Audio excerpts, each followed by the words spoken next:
Frank, obviously commiserations.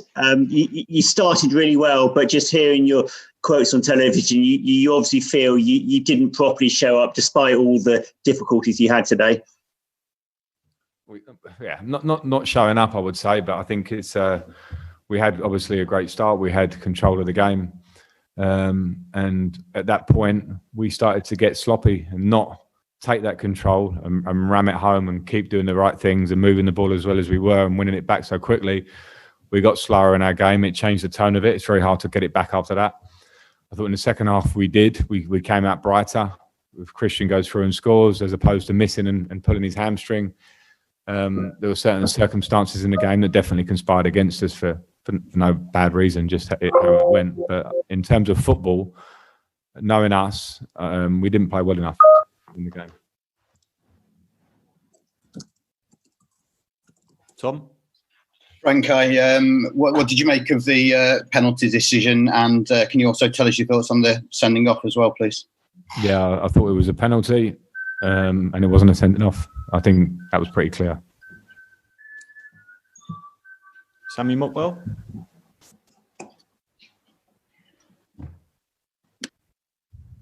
Frank, do you think that the decisive part of today's game was not dealing with Aubameyang?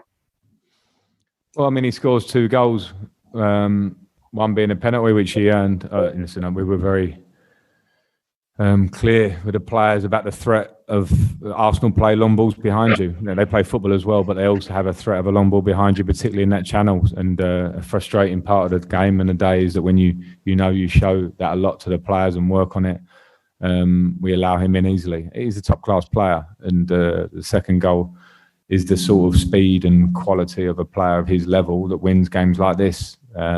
We didn't play great today for us, but of course we competed in the game and had our chances, but moments like that from Aubameyang obviously finish you off. Can't see the gallery here, but I think Martin Samuel's here for a question.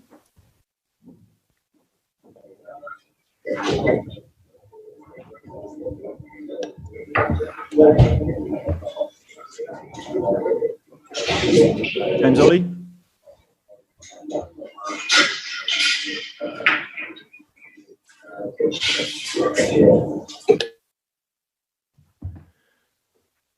Go ahead, James. Oh, sorry.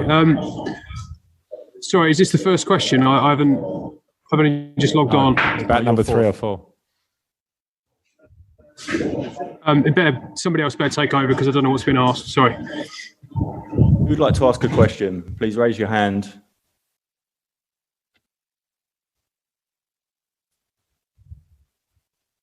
Hi, Richard. It's Paul. Frank, I'll ask you a question. Frank, a long season. It showed at the end, didn't it? Really, the players just really ran out of a bit of gas, didn't they? Yeah, I can't criticise the players in their approach or their desire to win this game. I said we didn't play well enough. I think we know that in our dressing room. But we go into the game with Willian pulls out in the last 24 hours or so. Same as Ruben Loftus-Cheek. 2 hamstrings, dislocated shoulder with Pedro maybe.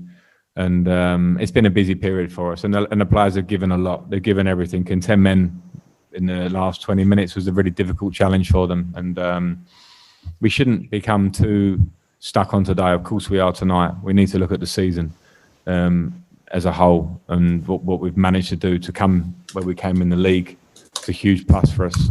Today would have been the icing on the cake, but it wasn't to be. Paul Gilmore, Sky.